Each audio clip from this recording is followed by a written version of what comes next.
नमस्ते, आप सभी का हार्दिक स्वागत है। दोस्तों, जीवन एक अद्भुत यात्रा है और इस यात्रा में हम सभी कभी न कभी ऐसे मोड़ पर खड़े होते हैं जहां हमें लगता है कि आगे का रास्ता धुंधला है। हमें लगता है कि हमारी मेहनत का फल नहीं मिल रहा या परिस्थितियां हमारे विरुद्ध जा रही हैं। लेकिन क्या आपने कभी एक बीज को पौधे में बदलते देखा है? जब बीज मिट्टी के अंधकार में होता है तो उसे नहीं पता होता कि बाहर उजाला है, कि वो एक विशाल वृक्ष बन सकता है। उसे बस अपनी प्रकृति पर विश्वास करके संघर्ष करना होता है और एक दिन वो धरती का सीना चीरकर बाहर आ जाता है। हमारा जीवन भी कुछ ऐसा ही है। चुनौतियां और संघर्ष वही मिट्टी का अंधकार है जो हमें मजबूत बनाने के लिए, हमारी जड़ों को गहरा करने के लिए आते हैं। ये हमें तोड़ने के लिए नहीं, बल्कि हमें तराश कर एक बेहतर इंसान बनाने के लिए आते हैं। याद रखिएगा, हर रात के बाद सुबह होती है और हर चुनौती के बाद अवसर का सवेरा आपका इंतजार कर रहा होता है। और इस यात्रा में हमारा मार्गदर्शन करने के लिए हमारे ऋषियों ने हमें एक दिव्य प्रकाश दिया है, ज्योतिष का विज्ञान। ये कोई भाग्य बताने का खेल नहीं है, बल्कि ये एक कॉस्मिक वेदर रिपोर्ट की तरह है। जैसे मौसम का पूर्वानुमान हमें बताता है कि कब बारिश होगी, ताकि हम छाता लेकर निकलें, वैसे ज्योतिष हमें बताता है कि ग्रहों की ऊर्जा कब हमारे पक्ष में है और कब हमें थोड़ा सावधान रहने की जरूरत है, ताकि हम अपने कर्मों को सही दिशा दे सकें। तो चलिए, इसी सकारात्मक और गहरी सोच के साथ आज हम विस्तार से जानने की कोशिश करते हैं कि मेष लग्न के जातकों के लिए आने वाला हफ्ता यानी 23 अगस्त से लेकर 31 अगस्त 2025 तक का समय कैसा रहेगा। हम आपके जीवन के हर महत्वपूर्ण पहलू, आपका करियर, आपकी आर्थिक स्थिति, आपके रिश्ते, आपका स्वास्थ्य और आपकी शिक्षा, इन सब पर ग्रहों के गोचर का क्या और क्यों प्रभाव पड़ेगा, इसे परत दर परत समझने का प्रयास करेंगे। किसी भी हफ्ते को समझने के लिए हमें पहले उस नींव को समझना होगा जिस पर यह हफ्ता बना है, यानी बड़े और धीमी गति से चलने वाले ग्रहों की स्थिति। सबसे पहले बात करते हैं देवगुरु बृहस्पति की। वे आपके तीसरे भाव में मिथुन राशि में विराजमान है।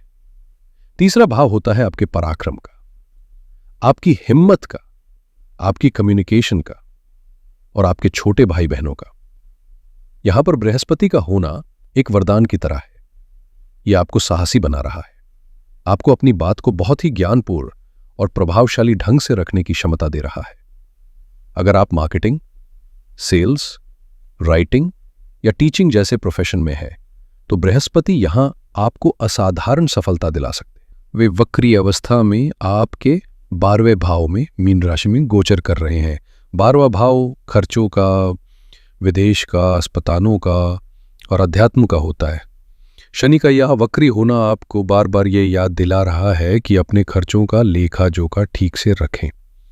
यह समय आपको बेवजह की भाग दौड़ और तनाव दे सकता है, लेकिन इसका एक सकारात्मक पहलू भी है। यही शनि आपको आध्यात्मिकता की ओर, ध्यान और योग की ओर ले जा सकते हैं, जिससे आपको मानसिक शांति का अनुभव होगा। और अब बात करते हैं छाया ग्रहों राहु और केतु की। राहु आपके 11वें भाव में कुंभ राशि में है और केतु आपके 5वें भाव में सिंह राशि में है। ये बहुत ही महत्वपूर्ण एक्सिस है। राहु 11वें भाव में आपकी इच्छाओं को, आपकी एम्बिशंस को बहुत ज़्यादा बढ़ा रहे हैं। आप अपने सोशल सर्कल को एक्सपैंड करना चाहते हैं, ज़्यादा से ज़्यादा लाभ कमाना चाहते हैं, लेकिन ठीक इसके विपरीत केतु 5वें भाव में बैठकर आपको प्रेम संबंधों से, बच्चों से या एंटरटेनमेंट से एक तरह का वैराग्य या डिटैचमेंट दे रही हैं। ये एक आंतरिक संघर्ष की स्थिति बनाता है, जहां एक तरफ दुनिया जीतने की चाह है तो दूसरी तरफ मन इन सब चीजों से ऊब सा जाता है। इन बड़ी स्थितियों के बैकग्राउंड में अब देखते हैं कि इस हफ्ते के छोटे लेकिन महत्वपूर्ण बदलाव क्या है। इस हफ्ते का सबसे बड़ा और ध्यान देने योग्य परिवर्तन बुध ग्रह का गोचर है। ग्रहों के राजकुमार बुध, जो आपकी बुद्धि, वाणी और निर्णय लेने की क्षमता को कंट्रोल करते हैं, वे 29 अगस्त तक आपके चतुर्थ भाव यानी कर्क राशि में रहेंगे। चतुर्थ भाव घर का, मां का और आंतरिक सुख का होता है। तो अभी तक आपकी बातचीत का फोकस घर, परिवार और अपनी इमोशनल सिक्योरिटी पर था। लेकिन 30 अगस्त को बुध आपके पंचम भाव यानी सिंह राशि में प्रवेश कर जाएंगे। पंचम भाव है क्रिएटिविटी का, प्रेम का, बुद्धि का और सेल्फ एक्सप्रेशन का। ये गोचर आपके कम्युनिकेशन स्टाइल को इमोशनल से बदलकर बोल्ड, कॉन्फिडेंट और क्रिएटिव बना देगा। आप अपनी बात को ज्यादा अधिकार और रचनात्मकता के साथ दुनिया के सामने रखेंगे। और इस हफ्ते का सबसे शुभ मुहूर्त है 27 अगस्त का दिन। इस दिन चंद्रमा जब तुला राशि में होंगे तब उन पर बृहस्पति की नवम दृष्टि पड़ेगी, जिससे गजकेसरी योग नामक एक अत्यंत शुभ योग का निर्माण होगा। गज मतलब हाथी, जो धन और शक्ति का प्रतीक है, और केसरी मतलब शेर, जो पद और प्रतिष्ठा का प्रतीक है। ये योग ज्ञान, धन और मान सम्मान में वृद्धि करता है। और सोने पर सुहागा ये है कि इसी दिन विघ्नहर्ता भगवान श्री गणेश का महापर्व गणेश चतुर्थी भी है। ये एक दिव्य संकेत है कि ज्ञान और बुद्धि का सही उपयोग करके आप जीवन की सभी बाधाओं को पार कर सकते हैं। तो कुल मिलाकर ये हफ्ता आपसे कह रहा है, अपनी क्रिएटिविटी को पहचानो, परिवार में सुख शांति बनाए रखो, रिश्तों में समझदारी दिखाओ और सही समय पर सही अवसर का लाभ उठाओ। चलिए अब आपके जीवन की गाड़ी के सबसे महत्वपूर्ण पहिए यानी आपके करियर, व्यवसाय और आपकी आर्थिक स्थिति पर इस हफ्ते का क्या प्रभाव पड़ेगा, इसे बहुत ही विस्तार से समझते हैं। हफ्ते की शुरुआत यानी 23 और 24 अगस्त एक राजा की तरह हो रही है। चंद्रमा आपके पंचम भाव में सिंह राशि में होंगे, जहां ग्रहों के राजा सूर्य पहले से ही अपनी ही राशि में होकर सिंहासन पर विराजमान है। पंचम भाव आपकी बुद्धि, आपकी प्लानिंग और आपकी क्रिएटिविटी का है। सूर्य यहां आपके आत्मविश्वास को चरम पर ले जाएंगे। अगर आप किसी लीडरशिप पोजीशन पर हैं, मैनेजर हैं या अपना कोई काम करते हैं, तो इन 2 दिनों में आप जो भी निर्णय लेंगे उसमें एक शाही अंदाज और दूरदर्शिता होगी। आपकी टीम आपकी विजन को फॉलो करेगी। जो लोग स्टॉक मार्केट या स्पेकुलेशन से जुड़े हैं, सूर्य यहां आपको एक कैलकुलेटेड रिस्क लेने की बुद्धि और साहस दे सकते हैं। लेकिन केतु के प्रभाव के कारण बिना सोचे समझे कोई बड़ा दांव लगाने से बचे। 25 अगस्त की सुबह से ऊर्जा में एक बड़ा बदलाव आएगा। चंद्रमा आपके 6ठे भाव में कन्या राशि में प्रवेश करेंगे, जहां युद्ध के सेनापति मंगल ग्रह पहले से ही अपनी ऊर्जा बिखेर रहे हैं। 6ठा भाव होता है आपकी डेली रूटीन का, आपकी नौकरी का, आपके सहकर्मियों का और आपके शत्रुओं का। यहां पर मंगल और चंद्रमा की युति लक्ष्मी योग तो बनाती है, लेकिन ये एक संघर्षपूर्ण लक्ष्मी योग। इसका अर्थ है कि आपको मेहनत बहुत करनी पड़ेगी। आप अपने काम को लेकर बहुत पैशनेट और एग्रेसिव रहेंगे। पेंडिंग कामों को निपटाने के लिए यह समय बहुत अच्छा है, लेकिन सावधान, मंगल यहां आपकी वाणी में करवाहट और स्वभाव में चिड़चिड़ापन ला सकते हैं। किसी सहकर्मी से छोटी सी बात तक बहस हो सकती है जो बाद में बड़ा रूप ले सकती है। आपको सलाह दी जाती है कि ऑफिस पॉलिटिक्स से बिल्कुल दूर रहें और अपना फोकस सिर्फ अपने काम पर रखें। यदि आप वकील, डॉक्टर, सर्जन या पुलिस विभाग में हैं, तो ये ऊर्जा आपको अपने काम में असाधारण सफलता दिलाएगी। 27 अगस्त की सुबह से लेकर 29 अगस्त तक का समय इस हफ्ते का सबसे शुभ समय है। चंद्रमा आपके सप्तम भाव तुला राशि में प्रवेश करेंगे। सप्तम भाव होता है बिजनेस का, पार्टनरशिप का और समाज में आपकी छवि का। यहां चंद्रमा पर बृहस्पति की शुभ दृष्टि गजकेसरी योग बना रही है। अगर आप बिजनेस करते हैं तो ये समय किसी नई पार्टनरशिप को फाइनल करने, कोई बड़ा कॉन्ट्रैक्ट साइन करने या अपने बिजनेस को एक्सपैंड करने के लिए सर्वोत्तम है। आपको किसी सम्मानित और ज्ञानी व्यक्ति का सहयोग मिल सकता है जो आपके बिजनेस को नई ऊंचाइयों पर ले जाएगा। नौकरी पेशा लोगों के लिए ये समय टीम प्रोजेक्ट्स और प्रेजेंटेशंस के लिए बहुत अच्छा है। आपके काम की प्रशंसा होगी और आपको मान सम्मान मिल सकता है। और क्योंकि इसी दिन गणेश चतुर्थी है, तो किसी भी नए काम की शुरुआत के लिए इससे बेहतर मुहूर्त नहीं हो सकता। हफ्ते का अंत यानी 30 और 31 अगस्त थोड़ा ध्यान देने वाला रहेगा। 30 अगस्त की सुबह चंद्रमा आपके अष्टम भाव में वृश्चिक राशि में गोचर करेंगे। ज्योतिष में 8वें भाव को त्रिक भाव यानी एक चुनौतीपूर्ण भाव माना जाता है। ये अचानक होने वाली घटनाओं, छिपी हुई चीज़ों और मानसिक तनाव का भाव है। यहाँ पर चंद्रमा का गोचर आपको थोड़ा इमोशनल और एंग्शियस महसूस करा सकता है। काम में मन नहीं लगेगा या कोई बना बनाया काम अचानक रुक सकता है। इन 2 दिनों में आपको कोई भी बड़ा वित्तीय निर्णय जैसे बड़ा निवेश करना, किसी को कर्ज देना या कोई नई प्रॉपर्टी खरीदना, इनसे बचना चाहिए। ये समय रिसर्च, इंट्रोस्पेक्शन और अपनी फ्यूचर स्ट्रैटेजीज पर गहराई से सोचने के लिए अच्छा है। आर्थिक रूप से बात करें तो 11वें भाव में राहु आपको आय के नए और अनपेक्षित स्रोत दे सकते हैं। हो सकता है सोशल मीडिया से, दोस्तों की मदद से या किसी फॉरेन कनेक्शन से आपको लाभ हो। लेकिन 12वें भाव के शनि आपको याद दिला रहे हैं कि जो भी पैसा आए उसे बचाना सीखें। गजकेसरी योग के प्रभाव से 27 और 28 तारीख को धन प्राप्ति के मजबूत योग बन रहे हैं। कुल मिलाकर कैश फ्लो बना रहेगा, लेकिन आपको फाइनेंशियल डिसिप्लिन बनाए रखना होगा। करियर और पैसे के बाद जो चीज जीवन को सबसे ज्यादा प्रभावित करती है वो है हमारे रिश्ते। चलिए देखते हैं कि इस हफ्ते आपके रिश्तों का ताना बाना कैसा रहेगा। जो लोग प्रेम संबंधों में हैं उनके लिए यह हफ्ता एक रोलर कोस्टर राइड की तरह हो सकता है। आपके पंचम भाव में सूर्य और केतु की युति एक अजीब सा विरोधाभास पैदा कर रही है। सूर्य जो आपका ईगो और सेल्फ रिस्पेक्ट है, वो चाहते हैं कि रिश्ते में आपको इंपॉर्टेंस मिले, आपकी बात सुनी जाए। वहीं दूसरी ओर केतु जो वैराग्य और अतीत के कारक है, वो आपको उसी रिश्ते से एक इमोशनल डिटैचमेंट महसूस करा सकते हैं। आपको लग सकता है कि क्या सच में यह रिश्ता मेरे लिए सही है, या इस सब में क्या रखा है। ये कंफ्यूजन आपके और आपके पार्टनर के बीच दूरियां पैदा कर सकता है। लेकिन घबराइए नहीं, 30 अगस्त से जब बुध इस भाव में प्रवेश करेंगे तो वो एक ब्रिज का काम करेंगे। आपकी कम्युनिकेशन सुधरेगी, आप अपनी फीलिंग्स को बेहतर तरीके से एक्सप्रेस कर पाएंगे और किसी भी गलतफहमी को बातचीत से सुलझा लेंगे।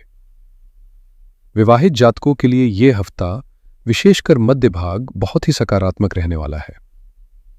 27 से 29 अगस्त के बीच जब चंद्रमा आपके सप्तम भाव से गुजरेंगे और बृहस्पति के साथ गज केसरी योग का निर्माण करेंगे, ये आपके वैवाहिक जीवन में एक नई ताजगी और समझदारी लेकर आएगा। आपका जीवन साथी इस समय आपको कोई बहुत ही अच्छी सलाह दे सकता है जो आपके करियर या फाइनेंसेस के लिए भी फायदेमंद हो सकती है। उनकी बात को ध्यान से सुने और सम्मान दें। ये समय साथ में कहीं बाहर घूमने जाने, डिनर पे जाने या भविष्य की प्लानिंग करने के लिए बहुत ही उत्तम है। अगर आपके रिश्ते में कोई तनाव चल रहा था तो भगवान गणेश की कृपा से वो इस दौरान समाप्त हो सकता है। पारिवारिक जीवन की बात करें तो आपके चतुर्थ भाव में शुक्र और बुध 29 अगस्त तक की युति घर में एक बहुत ही सुखद और हार्मोनियस माहौल बना रही है।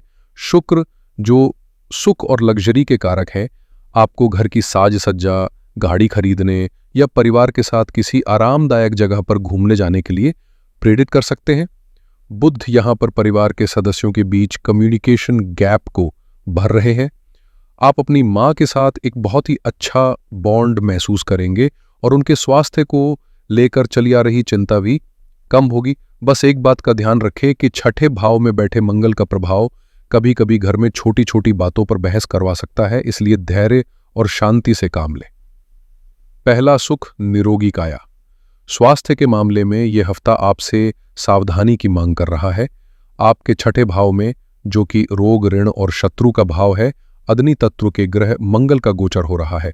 मंगल शरीर में पित्त यानी गर्मी को बढ़ाते हैं, इसलिए आपको पेट से जुड़ी समस्याएं जैसे एसिडिटी, गैस, इंडिजेशन या सीने में जलन परेशान कर सकती हैं। इसके अलावा मंगल रक्त के भी कारक है, तो स्किन पर रैशेज, फोड़े फुंसी या कोई छोटी मोटी चोट लगने की भी संभावना बन रही है। 25 और 26 को जब चंद्रमा भी मंगल के साथ होंगे तब आपको विशेष ध्यान रखना होगा। 30 और 31 को जब चंद्रमा 8वें भाव में होंगे तब आपको एंग्जाइटी या बेवजह का डर महसूस हो सकता है। मेरी सलाह है कि बाहर का तला भुना और मसालेदार खाना अवॉइड करें, पानी खूब पिए और किसी भी समस्या को हल्के में ना लें। विद्यार्थियों के लिए यह हफ्ता किसी वरदान से कम नहीं है। आपका पंचम भाव, जो शिक्षा का भाव है, सूर्य के अपनी ही राशि में होने से अत्यंत बलवान है। यह आपकी कंसंट्रेशन, फोकस और लीडरशिप क्वालिटी को बढ़ाएगा। अगर आप किसी सरकारी नौकरी की तैयारी कर रहे हैं तो आपका आत्मविश्वास देखने लायक होगा। केतु की उपस्थिति आपको किसी भी विषय की गहराई में जाने और रिसर्च करने के लिए प्रेरित करेगी। आप आउट ऑफ द बॉक्स सोच पाएंगे। और 30 अगस्त से जब बुद्धि के देवता बुध भी इसी भाव में आ जाएंगे तो ये बुधादित्य योग का निर्माण करेगा, जो बुद्धि और ज्ञान के लिए एक राजयोग है। आपकी याद करने की क्षमता, लिखने की कला और अपनी बात को प्रेजेंट करने का तरीका, सब कुछ निखर जाएगा। इस स्वर्णिम समय का पूरा लाभ उठाएं। तो आइए अब पूरे हफ्ते की बातों को कुछ मुख्य बिंदुओं में समेट लेते हैं। कुल मिलाकर ये हफ्ता आपके लिए प्रगति और अवसरों से भरा है, लेकिन साथ में कुछ चेतावनियां भी लेकर आया है। करियर में आपकी रचनात्मकता और मेहनत रंग लाएगी, विशेषकर सप्ताह के मध्य में। व्यापार में साझेदारी और नए सौदों के लिए 27 और 29 अगस्त का समय सर्वोत्तम है। पारिवारिक जीवन सुखमय रहेगा, लेकिन प्रेम संबंधों में उतार चढ़ाव संभव है। स्वास्थ्य के प्रति लापरवाही बिल्कुल न करें। आपके लिए इस हफ्ते का सबसे शुभ और भाग्यशाली दिन 27 और 28 अगस्त रहेगा। ऐसा इसलिए है क्योंकि इस दिन ज्ञान और धन के दो सबसे बड़े ग्रह बृहस्पति और चंद्रमा एक दूसरे के साथ शुभ संबंध बना रहे हैं, जिससे गज केसरी योग बन रहा है। इस दिन शुरू किया गया कोई भी काम आपको सफलता और सम्मान दिलाएगा। इस हफ्ते की सबसे बड़ी सावधानी है अपनी वाणी पर संयम रखें। छठे भाव में मंगल आपको आक्रामक और तर्क वितर्क करने वाला बना सकते हैं। एक गलत शब्द आपके बने बनाए काम और रिश्तों को बिगाड़ सकता है, इसलिए बोलने से पहले 2 बार सोचें, खासकर 25 और 26 अगस्त को। ज्योतिष की सबसे खूबसूरत बात यह है कि यह सिर्फ समस्या नहीं बताता, समाधान भी देता है। तो इस हफ्ते को और भी बेहतर बनाने के लिए मैं आपको कुछ बहुत ही सरल और शक्तिशाली उपाय बता रहा हूं। पहला उपाय है मंगल की शांति के लिए। चूंकि मंगल ग्रह आपके छठे भाव में होकर आपको क्रोध और स्वास्थ्य समस्या दे सकते हैं, इसलिए मंगलवार के दिन हनुमान जी को एक मीठा पान और लाल फूल अर्पित करें। मंदिर में बैठकर सुंदरकांड का पाठ करें या सुने। इससे आपके अंदर धैर्य और साहस का संचार होगा। दूसरा है गणेश चतुर्थी का विशेष उपाय। यह केवल परीक्षण के लिए है। 27 अगस्त को गणेश चतुर्थी के शुभ अवसर पर सुबह स्नान करके भगवान गणेश को 21 दूर्वा की गाठे ओम गंग गणपते नमः मंत्र बोलते हुए अर्पित करें। साथ ही उन्हें बेसन के लड्डुओं का भोग लगाए। ये उपाय आपके जीवन से सभी बाधाओं को दूर करेगा और आपके बुद्धि को तीव्र करेगा। और तीसरा उपाय है बृहस्पति की कृपा के लिए। गजकेसरी योग का पूरा लाभ उठाने के लिए और बृहस्पति को मजबूत करने के लिए गुरुवार के दिन अपने माथे पर केसर या हल्दी का तिलक लगाए। किसी ब्राह्मण या अपने गुरु को पीली वस्तु जैसे फल, वस्त्र या मिठाई दान करें। इससे आपके ज्ञान और भाग्य में वृद्धि होगी। मुझे पूरी उम्मीद है कि इस विस्तृत विश्लेषण से आपको आने वाले हफ्ते की प्लानिंग करने और हर चुनौती को अवसर में बदलने की प्रेरणा मिलेगी। याद रखिए, सितारे आपका मार्गदर्शन कर सकते हैं, पर आपकी मंजिल आपके कर्म और आपकी इच्छा शक्ति ही तय करते हैं। अगर आपको ये वीडियो और इसमें दी गई जानकारी अच्छी लगी हो तो कृपया इस वीडियो को लाइक करें, इसे अपने दोस्तों और परिवार के सदस्यों के साथ शेयर करें ताकि वे भी इसका लाभ उठा सकें, और हमारे चैनल को सब्सक्राइब करना बिल्कुल न भूलें ताकि आप कोई भी महत्वपूर्ण अपडेट मिस न करें। मैं ईश्वर से आपके लिए एक सुखद, सफल और मंगलमय सप्ताह की प्रार्थना करता हूँ। हर हर महादेव।